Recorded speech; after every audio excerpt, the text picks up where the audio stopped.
저는 KB국민은행 강남스타 PB센터에서 자산관리 총괄을 맡고 있는 원종훈 센터장이라고 합니다.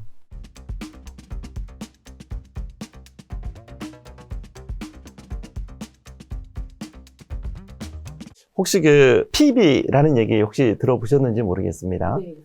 프라이빗 뱅커 맞죠? 예, 맞습니다. 네. 금융자산뿐만 아니라 우리 고객분들의 부동산, 그 다음에 주식, 채권, 그 다음에 더 나아가서는 우리 고객분들의 어떤 가압승계를 지원한다거나 아니면 자산을 양도하거나 상속하거나 증여할 때 그분들의 의사결정을 도와주는 일을 같이 겸하고 있습니다. 자산가 아니면은 우리가 흔히 부자라고 부르시는 분들한테 포괄적인 서비스를 네. 제공하는 곳이라고 이해를 했는데요. 네네. 맞을까요? 맞습니다. 아, 기본적으로 은행이기 때문에 일반 고객들도 당연히 거래할 수 있긴 하지만 저희가 이제 주된 거래를 하는 고객분들은 기본적으로 금융자산 기준으로 대략 한 10억 이상인 고객분들을 중심으로 해서 저희 센터를 거래하고 계십니다. 매년 발표되는 KB 부자 보고서라고 있는데 맞습니다. 거기에 그 부자의 기준을 10억이라고 잡아놨더라고요. 네, 맞습니다. 네. 사실은 금융자산이 10억 원이라면 그 외의 자산도 어느 정도 있다라는 것을 어느 정도 가정해야 되겠죠. 그러니까 나름대로 분석 보고서 기준은 금융자산 10억 원이긴 하지만 부동산과 기타 자산 포함하면 20억, 30억 이상을 일단은 부자 고객으로 구분을 해놓고 있습니다. 다른 부자들은 네. 어떻게 돈을 모았나? 굉장히 궁금한데 네. 부자분들의 특징이 있나요? 부자라고 하면 본인들은 인정을 잘 안 하시긴 하거든요. 저희가 이제 고객분들 만나는 분들 중에 본인이 스스로 부자라고 얘기하신 분들을 별로 보지는 못한 것 같아요. 네. 그리고 돈을 모으고 이 부를 이루는 데까지 그런 과정 자체가 전부 다 달라서 일반화시킬 수는 없는데 그래도 부자 보고서 네. 우리 KB금융그룹에서 나온 부자 보고서를 기반으로 하게 되면 금융재산 대략 한 30억 기준으로 얘기를 해줬는데 여기서 말하는 30억은 부동산과 기타 자산을 다 포함해서 30억 이상인 분들과 그 미만으로 그 성향의 차이가 약간 다르게 구분을 했더라고요. 네. 그래서 보면 자산 규모가 30억 이상인 경우에는 우리 고객분들의 투자 성향이 약간 좀 적극 투자, 그다음 공격 투자 성향이 조금 강하다 보니까 오히려 재산이 많으시면 안정적일 것 같은데. 저도 그렇게 생각했는데 의외로 조금 직접 투자에 좀 관심이 좀 많으신 것 같아요. 네. 그러다 보니까 성향 자체가 적극 투자 또는 공격 투자 성향을 더 많이 포션이 조금 더 높다라는 거고요. 그리고 재밌게 네. 우리가 일반적으로 부자들이라고 생각하면 네. 부동산이 좀 많을 것 같잖아요. 네. 네. 그런데 이 분석 보고서에 의하면 이 자산 규모가 네. 30억 이상인 분들은 금융 투자에 대한 포션이 부동산보다 조금 더 높습니다. 예. 그 의외네요. 의외입니다. 네, 부동산 부자분들이 많으실 것 같아요. 그렇습니다. 거의 비등하긴 하지만 네. 금융투자 상품을 통해서 투자하는 그 포션이 대략 한 50% 정도 되고요. 네. 전체 자산 대비 50% 정도가 금융투자 자산에 투자를 하시고 대략 한 45% 정도가 이제 부동산 쪽에 투자하시는 걸로 네. 보여지고 그리고 그 50%에 해당하는 그 투자도 제가 아까 말씀드린 것처럼 다른 부자군 대비 투자가 이제 적극 투자 또는 공격 투자에 좀 가깝다라는 겁니다. 네. 그러다 보니까 주식에 대한 투자가 조금 많이 있는 편이기도 하고요. 부자라고 하면은 네. 연령대가 있으실 것 같은데 네. 관리하시는 고객분들의 연령대는 어떻게 되시나요? 저희 쪽은 아무래도 조금 연세가 있으신 분들이 많이 있으신데 근데 연세가 있음에도 불구하고 성향 자체는 우리 흔히 말하는 이 부자가 되는 갑작스럽게 이제 좀 부를 이루는 분들을 보면 저희들이 깜짝깜짝 놀랄 만큼 적극적으로 투자하시는 분도 계시고 네. 특히나 이제 주식 같은 경우에는 이게 올해하고 내년까지는 우리 금융투자소득세라고 해서 이게 원래 올해부터 도입되고 했던 게 이제 2년 유예됐거든요. 네. 그러다 보니까 소액주주이다라는 전제하에서는 상장 주식에 대한 매매 차익이 올해와 내년까지 비과세를 받을 수 있다 보니까 이걸 적극적으로 절세 효과도 누리면서 주식투자도 좀 적극적으로 하는 그런 경향들이 있는 것 같습니다. 지금 시장에서 보면 사실 부동산 시장도 그렇게 썩 좋아 보이지 않고 네. 주식 시장은 여러 가지 불확실성이 되게 많고 네. 부자분들은 이 중에서 어떤 상품에 특별히 관심이 있다던가 어떻게 대응을 하고 계신지 그런 것도 참 궁금합니다. 맞습니다. 일단 부동산을 좀 들면 부동산 여건이 여러 가지로 좋지 않잖아요. 이 주거용 부동산 같은 경우도 굉장히 지금 많이 좋진 않지만 더 심각하다고 생각하는 건 사실 업무용과 상업용 부동산이 저는 개인적으로 조금 더 심각하다는 생각이 좀 들긴 하거든요. 근데 이제 그게 여러 가지 요인이 있긴 하겠지만 금리가 좀 일단은 많이 높잖아요. 그다음에 원자재 값이 굉장히 많이 상승을 했고 이 미분양에 대한 이 공포도 사실은 이 좀 불안감을 조금 더 키우는 게 아닐까라는 생각이 드는데 이 상업용이 조금 더 제가 좀 심각하다라고 봤던 건 어떤 이유 때문이냐면 기본적으로 상업용 건물 같은 경우에는 대출을 많이 끼고 레버리지로 투자를 많이 하지 않습니까? 그런데 이게 고금리다 보니까 투자 수익률 대비 금리가 오히려 더 높은 현상들이 일어나다 보니까 원래 레버리지 투자라는 것 자체가 우리가 자산가치 상승기에는 투자 수익률을 훨씬 더 높일 수는 있지만 하락기에는 손실률도 더 키울 수 있게 되는 거잖아요.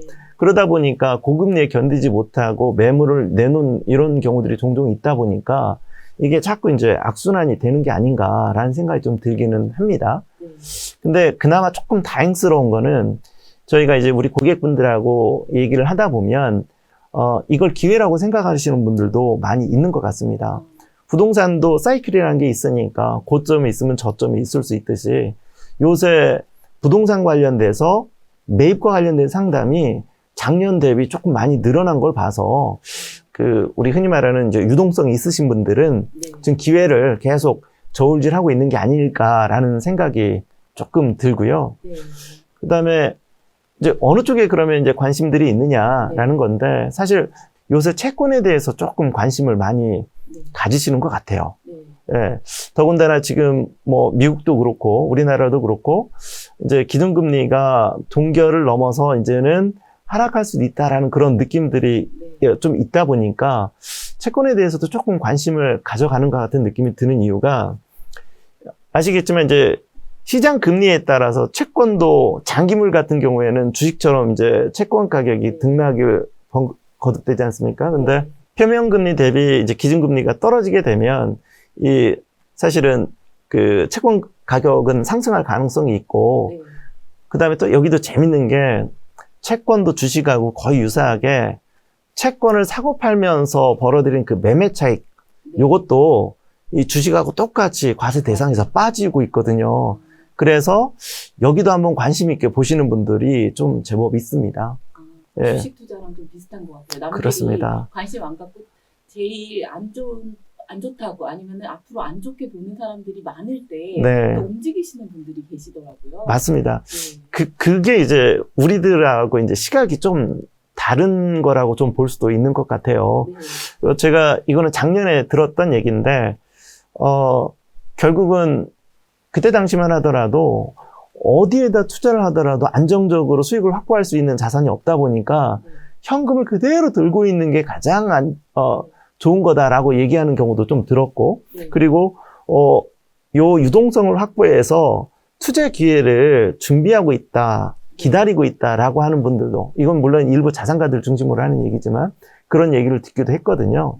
그래서 유동성이 있으신 분들을 중심으로 해서 올해는 조금 기회가 있지 않을까라는 생각도 조금 가지고 있습니다.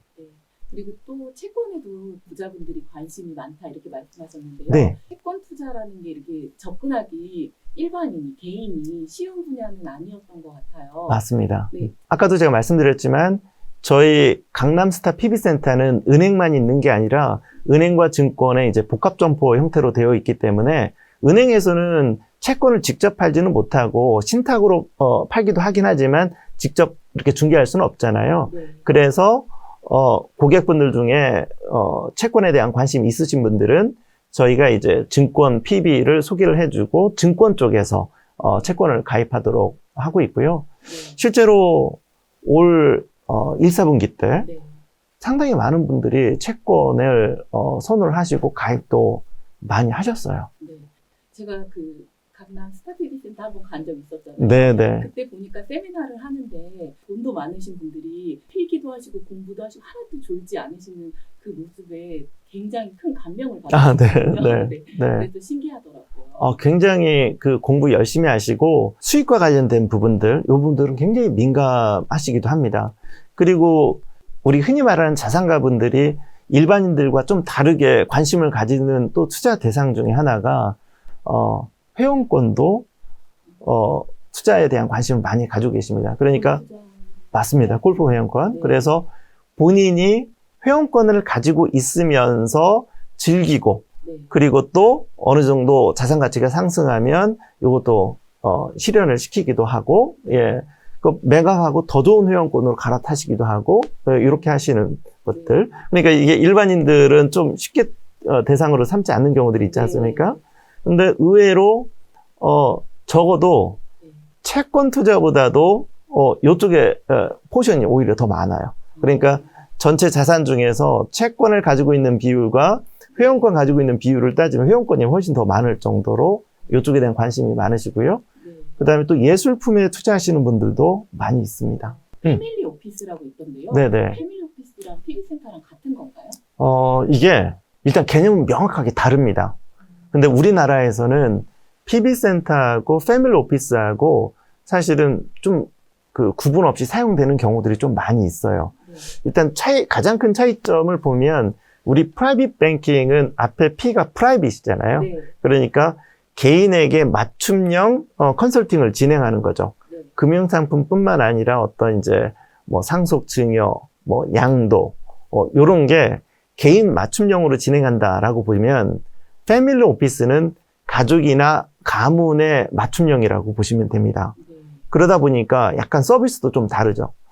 저는 개인적으로 이 PB센터하고 패밀리 오피스를 구분하는 걸 한 3가지 정도로 차이가 있다라고 생각이 드는데, 첫 번째는 타겟으로 하는 고객층이 일단 다릅니다. 아까 제가 얘기했던 것처럼 PB센터는 개인의 포커스를 맞춘 거고요. 그 다음에 패밀리 오피스는 가족이나 가문인데, 우리 록펠러 재단이라고 아시죠? 우리 석유 재벌. 예. 그게 사실은 패밀리 오피스입니다. 그러니까 패밀리 오피스는 원래 가족과 가문이 스스로 본인들의 어떤 자산 관리를 위해서 만든 금융 투자 회사가 패밀리 오피스예요. 그 다음에 두 번째가 관리 자산의 차이가 있어요. 관리 자산. 우리가 보통 관리 자산이라고 하면 이제 고객의 자산을 관리하고 있는 우리 큰 개수를 일반적으로 의미하는데, 에셋 매니지먼트는 금융자산을 중심으로 해서 자산 관리를 하는 게 이제 에셋 매니지먼트예요. 그러니까 금융상품을 잘 운영해서 투자 수익을 극대화시키는 걸 포커스를 맞춘 게 에셋 매니지먼트라는 개념이고, 엄밀히 말하면 PB센터는 에셋 매니지먼트에 포커스가 맞춰져 있다라고 보시면 됩니다. 패밀리 오피스는 진정으로 웰스 매니지먼트를 진행하는 겁니다. 그러니까 에셋 매니지먼트를 감싸고 있으면서 거기에 우리 고객분들의 상속 증여, 그 다음에 가문 관련된 거니까 가업 승계, 그 다음에 가족을 위한 재단을 설립하거나 이런 것까지 포괄적으로 진행하는 게 패밀리 오피스다라고 하고요. 주식이라든지, 그 다음에 그 가문이 가지고 있는 부동산, 그렇죠? 경우에 따라서는 뭐 선박 항공기까지 다 포함을 시켜서 자산관리 범위에 들어가고, 대출도 관리 대상에 들어가고, 신용카드 사용이라든지 이런 것까지 포괄적으로 관리하는 개념이 그 웰스 매니지먼트고, 그걸 표방하는 그 금융기관이 패밀리 오피스라고 보면 돼요. 마지막 한 가지가 수수료인데, 수수료 체계도 조금 달라요. 제가 아까 PB센터는 금융상품의 투자 수익을 극대화시키는 게 포커스가 돼 있다라고 그랬잖아요. 그러다 보니까 이 수수료 부과 체계도 판매 수수료 형식으로 일반적으로 부과가 됩니다. 그런데 패밀리 오피스에서는 판매 보수는 최소화시키고 운용 실적에 따른 관리 수수료, 관리 보수 형태로 해서 일반적으로 청구되는 게 패밀리 오피스의 수수료 체계예요.